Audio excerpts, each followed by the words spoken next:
UGC regulation जब से आया है तब से एक बात बहुत क्लियर हो गई है कि हिंदू राष्ट्र, हिंदुत्व, ये एक चुनावी और एक तरीके से फर्जी पूरा नैरेटिव था कि हम सब हिंदू हैं।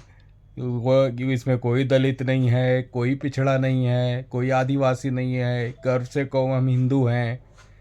अब ये रेगुलेशन आने के बाद पता चल गया कि हिंदुत्व, हिंदू के नाम पर वोट लेने वाले लोग रोज़ दिन भर सोशल मीडिया पर हम हिंदू हैं, हमें एक होना है, बटेंगे तो कटेंगे, इस तरीके की बकवास करने वालों के मुंह पर एक बढ़िया तमाचा पड़ा हुआ है इस समय। और जो लोग दिन भर ये अफवाह उड़ाते थे कि देश के अंदर भेदभाव ख़त्म हो गया है, देश के अंदर सब हिंदू हैं, सबको एक हो जाना है, अब वही लोग यूजीसी का विरोध करते नज़र आ रहे हैं। मैं जहाँ तक देख पाता हूँ कि मुझे इसके अंदर ज़रूर मुझे ऐसा लगता है कि पाकिस्तानी और बांग्लादेशी लोगों की फंडिंग हो रही है, जिसके माध्यम से देश के अंदर उन्माद फैलाने का एक प्रयास जारी है। साथ ही साथ मुझे लगता है कि डीप स्टेट का इसमें बहुत बड़ा रोल है। और जो लोग, मैं तो नरेंद्र मोदी पर तरस आ रहा है।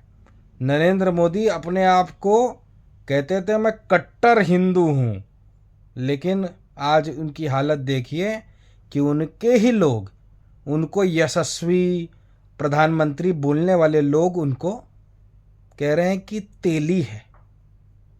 तो एक दिन में हिंदू से तेली बना दिए गए, ये इस देश की सच्चाई है।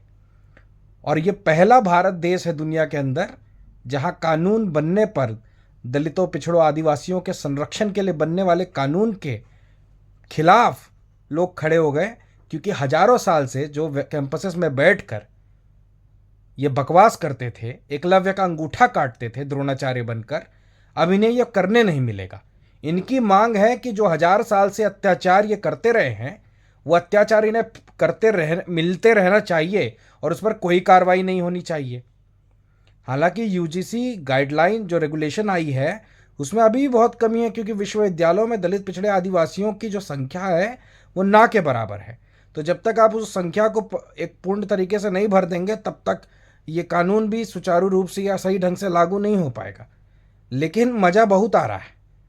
और मैं तो कहता हूँ कि जो लोग सड़क पर उतरें और प्रदर्शन करने के लिए, और उनसे मैं कहना चाहूँगा कि दिल्ली पुलिस लठ बजाओ हम तुम्हारे साथ हैं, ये नारे ये लगाते थे।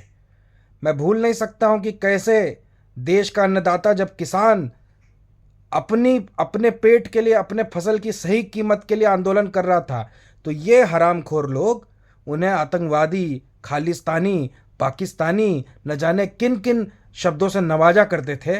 और लगातार पूरा गोदी मीडिया दिन भर ये कहता था कि ये आंदोलन जीवी हैं, ये लोग देश की ट्रैफिक, सड़क पर बैठकर ट्रैफिक को प्रभावित करने का काम कर रहे हैं।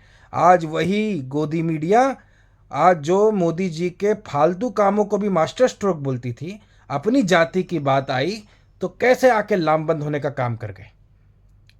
तो इस वक्त है, और मैं अभी भी कह रहा हूं कि जब मंडल कमीशन आया था तो इससे भी ज़्यादा बड़ी बिलबिलाहट थी, कई गुना ज़्यादा लंबी बिलबिलाहट थी। उस बिलबिलाहट के आगे यूजीसी रेगुलेशन के खिलाफ वाली बिलबिलाहट ना के बराबर है। और मंडल कमीशन को नहीं रोक पाए थे तो यूजीसी रेगुलेशन को भी नहीं रोक पाओगे। और नरेंद्र मोदी सरकार को पता है कि 10-15% बड़ा होता है या 85-90% बड़ा होता है। अगर इसको, रेगुलेशन को वापस लेने की हिम्मत नरेंद्र मोदी सरकार में नहीं है। उन्हें पता है जिसने दिल ले लिया तो सड़कों पर 10% ज़्यादा नज़र आते हैं, या सड़कों पर यूजीसी रेगुलेशन को लागू कराने के लिए 90% लोग ज़्यादा नज़र आते हैं। मज़ा मुझे बहुत आ रहा है, हंसी मुझे बहुत आ रही है। इन्होंने वोट दिया था अब्दुल की चूड़ी टाइट करने के लिए, लेकिन अब चूड़ी इनकी टाइट हो रही है। और वो शेर हमेशा, मतलब मुझे लगता है कि राहत साहब ने वो बहुत अच्छी बात कही है कि लगेगी आग तो आएंगे कई घर जद में, यहाँ पर सिर्फ हमारा मकान थोड़ी ना है, तो तुम लोगों ने वोट किया था अब्दुल की चूड़ी टाइट करने के लिए, तुम लोगों ने वोट किया था स्कूल ना बनाकर मंदिर मस्जिद की लड़ाई लड़वाने के लिए, तुमने वोट किया था स्कूल बंद कराकर गौशाला बनाने के लिए। तो यूजीसी की क्या बात कर रहे हो? और तुमने तो कहा था जो राम को लाए हैं हम उनको लाए हैं। अच्छा, जो राम को लाए हैं वो यूजीसी भी लाए हैं, तो जो राम को ला सकता है वो यूजीसी को भी ला सकता है जी। और हम तो बता दें कि मज़ा बहुत आ रहा है, ऐसे ही चूड़ी टाइट होती रहनी चाहिए। और इस देश में रहना है तो सामाजिक न्याय की लड़ाई लड़नी पड़ेगी, क्योंकि देखो तुम लोगों का हजारों साल से जो शोषण किया है वो शोषण नहीं चलेगा। रोहित वेमुला, अगर ये कानून होता तो रोहित वेमुला आज हमारे बीच में होता, ये कानून होता तो पायल तड़वी आज हमारे बीच में होती। लेकिन तुम मनुवादियों ने न जाने कितने एकलव्यों का द्रोणाचार्य बनकर अंगूठा काटने का काम किया है। लेकिन अब एकलव्य इस बात को बर्दाश्त नहीं करेगा। और ये बात बात पे मेरिट का रोना रोना छोड़ दीजिए, क्योंकि एकलव्य कमजोर नहीं था बल्कि द्रोणाचार्य हरामखोर था। ये बात इस देश का 85% लोग जानता है। और इस देश में अब अन्याय बर्दाश्त नहीं होगा। हमारी संख्या है और हम अपनी संख्या के बल पर हर वो कानून को लागू करवाने का काम करेंगे जो हमारे समाज के को शोषित करने के लिए जो जो समाज ने प्रथा बनाई है उन सब प्रथाओं को सर्वनाश करने का काम करेंगे। और जैसे चोरी के खिलाफ कानून बने तो चोर को तकलीफ होती है, शराब के खिलाफ कानून बने तो शराबियों को तकलीफ होती है, जातिवाद के खिलाफ कानून बने तो जातंकवादियों को तकलीफ होती है। जय भीम, जय भारत। और मैं जगदेव बाबू कुशवाहा जी का वो लाइन दोहराना चाहता हूँ, सुन लीजिए कि 100 में 90 शोषित हैं, हम शोषितों ने ललकारा है, धन और धरती राजपाट पे 90 भाग हमारा है।